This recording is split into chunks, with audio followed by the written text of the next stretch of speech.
welcome to the DR Sports Transfer Show, where we're going to be covering the latest news, rumours and everything else from the football world. Is your club going to get an Ornstein bomb? How many here we goes are we going to hear from Fabrizio Romano this January? Make sure to stay tuned every weekday for all the latest football news here on DR Sports. Yes, people, it's Friday. Welcome back to DR Sports. Welcome back to your Transfer Daily Show, where we're going to be going through all of the latest transfer news, hitting the Premier League, Europe, and today, beyond, because the big news coming out in the last 24 hours is to do with the Saudi transfer plans for the summer. Now, Ben Jacobs, as we all know, Ben Jacobs is very, very well connected with Saudi sources, and he dropped a big exclusive last night that Mohamed Salah, Bruno Fernandes, Casemiro, Vinny Jr. and Robert Lewandowski are among the leading targets as the Saudi Pro League target 50 up to signing 50 new peak age European stars this summer. So, we all know the Saudi push from a few years ago where they signed Cristiano Ronaldo, N'Golo Kante, Karim Benzema, Fabinho, all these big players, big name players, kind of late 20s, early 30s, heading over toward the Saudi Pro League, and they're looking to do it again this summer. So there's a lot that's come out about this in the last 24 hours or so. So stay tuned because I'll be giving you all the information from all the sources about everything. So we're going to start with Mo Salah though. So Liverpool reportedly insist that they want to see Mo Salah see out his contract until the end of 2027, so the summer of 2027. So not the end of this season, but the end of next. As a 2026 departure could still suit all parties, especially if the Anfield club had a right-sided attacker this summer. Meanwhile, according to iSport, those in the Saudi Pro League insiders do believe that Salah will be leaving Liverpool this summer. So it's a case of this summer or next, but Saudi are expected to do a big, big push for Mo Salah. And then for Bruno Fernandes, it's Al Ittihad are the name of one of three clubs considering a move for the Manchester United captain. Fernandes has a £56 million release clause in his current Manchester United contract that can only be activated for clubs that are outside of the Premier League. Obviously, that could include Championship, but that's European clubs, Saudi clubs, clubs in the MLS, etc. So no English clubs can trigger that release clause, but Saudi clubs could. Man United sources insist that they want to keep Fernandes and he remains part of their long-term plans, but Saudi deal makers have not given up on signing the 31-year-old this summer, and dialogue remains open despite sources close to the player stressing no decision will be taken until after the World Cup.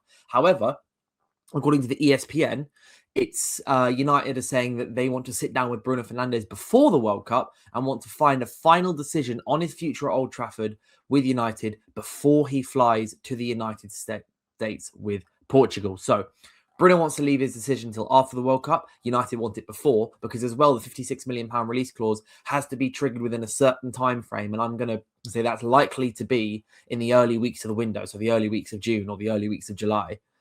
And United will want the future sorted so they can hunt on new players, they can hunt on replacements, etc. for as long as possible. And the release clause will expire at some point in the summer. So Bruno may not be able to leave his future until after the World Cup. It'll probably have to be sorted before he flies. So that's definitely a big one to keep an eye on, basically for the rest of the season now as well. Obviously, United competing for Champions League spots, pushing for that. Bruno's a big part of that.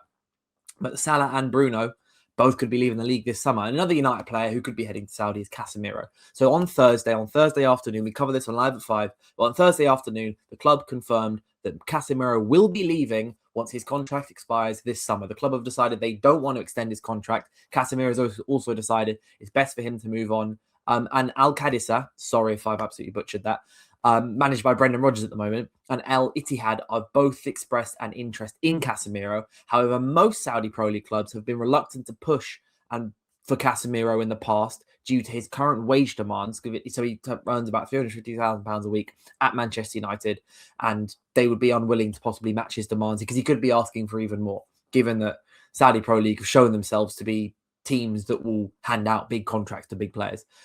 34 next season, but a free agent, so no transfer fee required. Casemiro to Saudi possibly could happen. There's been a couple of links to teams in Spain, also back in Brazil. He is in the Brazil squad as well. He looks like he'll be part of Ancelotti's starting 11 in the World Cup. So he may decide to play in the World Cup, use it as a shop window almost, before finding a new club next summer. Now, several other Premier League players are also under consideration by Saudi Pro League clubs. And this includes Aston Villa pair Yuri Tielemans and Amadou Onana. Both fantastic players at Aston Villa and have been huge parts of their push to currently level with points with Manchester City in second place in the Premier League. Have been massive, massive players for Unai Emery this season.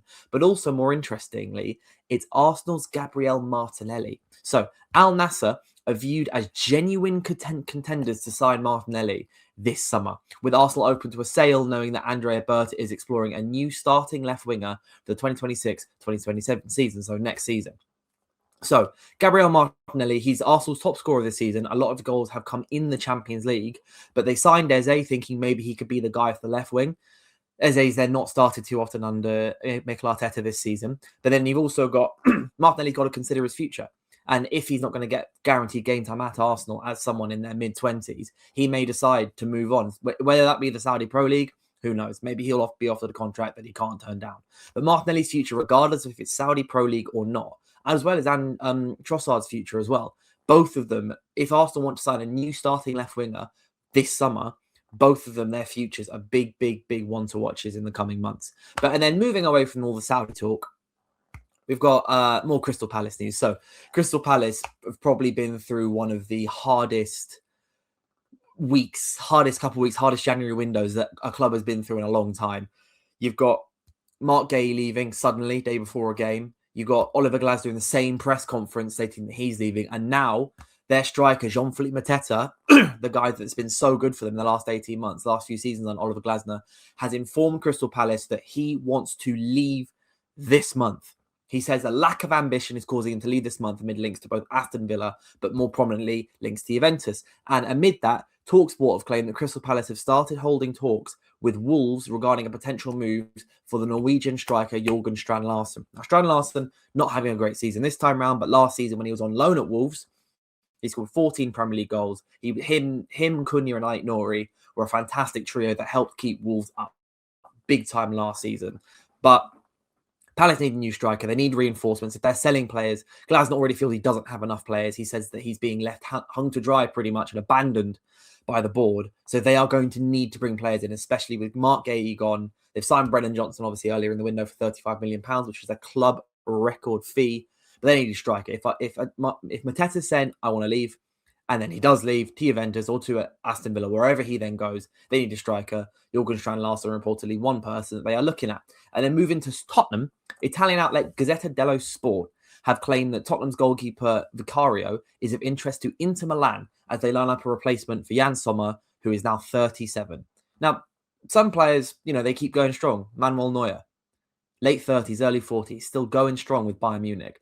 But Inter Milan, they want a new goalkeeper after hitting the Champions League final last season, obviously losing 4-0 to PSG in the final and recently getting done in by Arsenal 3-1 in the Champions League stage.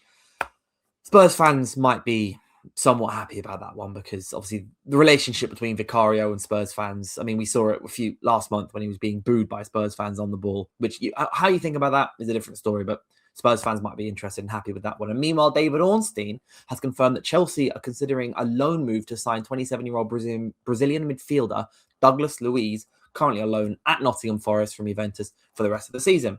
He's only played 13 times for Forest, part of that due to a hamstring injury.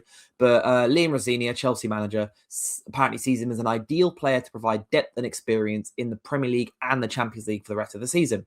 And finally, sticking on midfielders, Premier League midfielders, Sky Sports have claimed that Manchester United have made initial contact with Kobbie Mainoo and Kobbie Mainoo's representatives regarding talks over a new long-term contract. The midfielder is currently on £20,000 a week, and his deal expires at the end of next season, so in around 18 months' time. There is an option to trigger that from an extra season, but amid his newfound life at United following Ruben Amorim's sacking, United want to tie him down to a new long-term deal with a wage that is more in line with his teammates, which could sit around £120,000 to £150,000 a be So he could be getting a 500, 600% wage boost. These were the numbers that they were talking about with him last year, but Kobbie Mainoo turned around and he said, I want guarantee of games. Ruben Amorim went, don't know if I can give you that. He then asked to go on loan, and the club and Ruben Amorim went, no. But now Amorim's gone. Mainoo started in the Manchester derby, 90 minutes. He was fantastic, expected to start against Arsenal this weekend as well. And they want to tie him down to a new long-term deal, him being one of the faces of Manchester United and everything they represent. But apart from that, that is all the news going on. Let me know how you feel about the Saudi Pro League going for so many European talents. And the main question I want to ask you is, should Bruno Fernandes be leaving? should Bruno Fernandes decide that his time at United is up and he can go to Saudi and earn £750,000 a week. And the other one is Gabriel Martinelli. Al Nassr want Gabriel Martinelli according to reports. Should they go and sign him? Do let me know in the comments. Apart from that, I hope you guys have a fantastic weekend. That is all the latest transfer news on DR Sports. My name is Dylan, been your host for the video, and I'll see you soon. Cheers.